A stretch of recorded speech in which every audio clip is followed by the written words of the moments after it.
Okay, sorry I missed last week's review, but I'm going to be doing a double of Fairy Tail. Haven't done a double of Fairy Tail in a really long time, but for starters, 426 of Fairy Tail, one of the things I really appreciated from this chapter, Natsu's character development. Because we've joked time and time again, he has none. But this chapter right here showcased a more mature, more thought-provoking Natsu than we've seen in the past. When he's sitting there and he's telling Lucy, like, yo, I'm going to tell you the plan. Instead of like the typical, don't worry, this and that. He sits there, tells her the plan, tells her, regardless of what, he's still our friend, and I'm still going to try my best. But he's not telling her too much of like, don't worry, I'm going to make sure he's a 100% upstanding citizen again, because in reality, you can't change somebody if they've gone off the deep end. So I really appreciated the mature nature and the mature aspects of Natsu's character in chapter 426. It just really showcased this motherfucker has grown over the time skip. Even though we'll see the comedic aspects of his personality, because just because someone's matured doesn't mean that their personality is going to completely change. Like, their personality will still remain intact. They will just be a little bit more, different, a little bit, I guess, more mature. They've grown. And to be honest with you, while the Demon Slayer magic may have amplified it, from the reasoning we got for Gray, based on what he said in this chapter, whatever, why he's doing this and why he's a part of Avatar, etc., it's not really too much to do with corruption. Maybe it amplified his anger or whatever, but him wanting to destroy the Book of End, if you look at everything that's happened up until this point, he's like,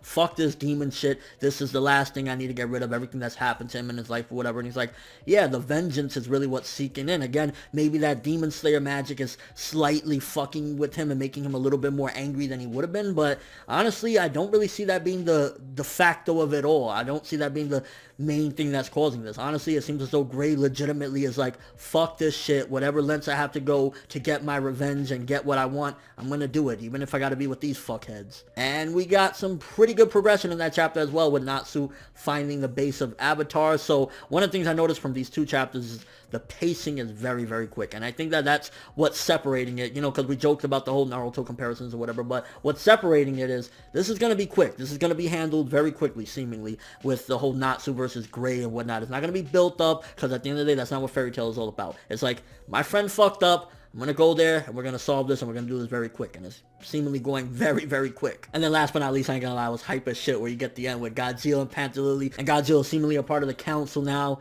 Good shit there overall. Very good, fast progression. Good character development on Natsu's side as well. Getting Gray's reasoning, which is not that this magic is doing anything to him really other than amplifying it. He's just pissed off, and he's going to do whatever the fuck it takes to get his ultimate revenge. So I don't really see it being like that much of a bullshit reasoning. So for that chapter, honestly, 8.5 out of 10 to a 9. Honestly, the one thing that really just got me and got me excited was Natsu developing as a character, growing up, finally maturing. It took 400 plus chapters, but the motherfucker finally realized he needs to be a little bit more mature about shit. Now, 427, there was a lot of comedy in this chapter.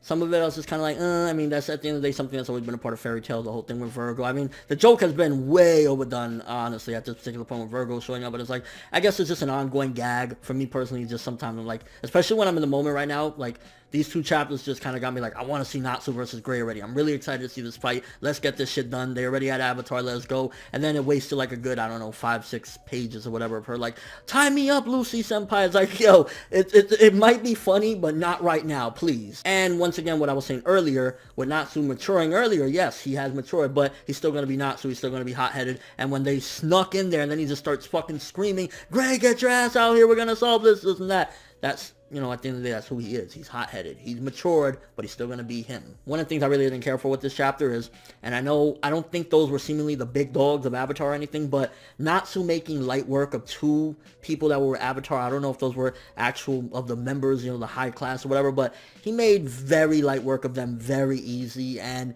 I don't want Avatar to just be a bunch of jokes. I really don't. I mean, they're seemingly the new threat, the big dogs on top, but if Natsu's throwing them around like they're bullshit, then it's just kind of like, really, are you fucking kidding me? Like, this is the new threat. Although it could be that it's just pushing forward that the only real threat here is Gray. Also, we got to wonder exactly who is the spy that's been leaking information, if it indeed isn't Gray, which I, at this particular point, buy that Gray 100% really isn't a traitor. He just is going with what he wants to do. So maybe Makarov is in there, because we know Makarov has disappeared for a while. Maybe he's, snuck into Avatar or whatever.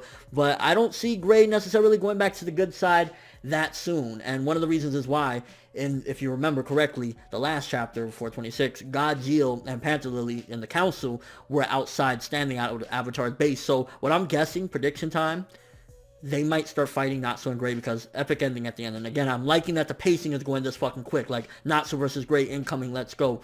Maybe they'll start fighting for a little bit. Panther Lily and Godzilla are going to bust in and interrupt it, and Gray's going to have to leave, or something along the lines of that is going to get broken up, and we're not going to get the complete finale of this fight until a little bit later on down the road towards the end of this arc. And once again, I just feel as though this is where it separates, like, from Naruto, as far as, like, this isn't, the entire series of Fairy Tail isn't about two friends that, you know, they were good friends at one point and then fell out and then they have a final clash. That's not what this is about. So the pacing isn't going to be like that. The pacing is going to be a lot quicker. We're already getting to it. Very good pacing in this chapter as far as getting to Natsu, meeting Gray already, although didn't really care for the first 5 or 6 comedy pages of this chapter or whatnot. So yeah, this chapter, good chapter for the most part. I think the best thing that it did again is getting Natsu to Gray. About to have this fight go down, so good shit. Honestly, these chapters overall, I give it first one an 8.5, this one about a 7, so we rounded off to about, we say about an 8. Very good chapters overall. I mean, again, the Virgo stuff, it just was unnecessary, but ultimately, that's always been a part of Fairy Tail, that running gag. But yeah, just glad that the pacing is going really, really quick. Natsu's developed as a character.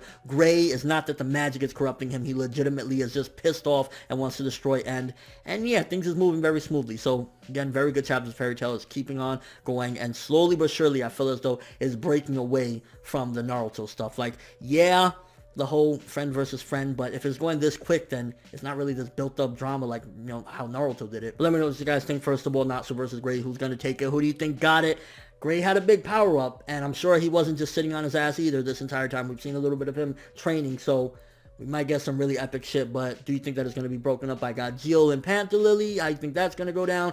And overall, what do you think about Natsu's character development? Do you think that this is a very good thing? Personally, just seeing it, I'm like, hell motherfucking yeah, this motherfucker's finally growing up. And overall thoughts of the past 2 Fairy Tail chapters. I'm just really glad shit is going in a very good direction, and the pacing is just quick as fuck. But that's all I have for this review. Thanks for watching. Hope you enjoyed. If you liked anything I had to say or enjoyed the video, drop me a like. I'd greatly appreciate it. And if you haven't subscribed, if you could do so as well, that'd be amazing. I'm ForneverWorld, and as always, people, have an awesome day. And I'm sorry for being a little bit late, but yeah, better late than never, right?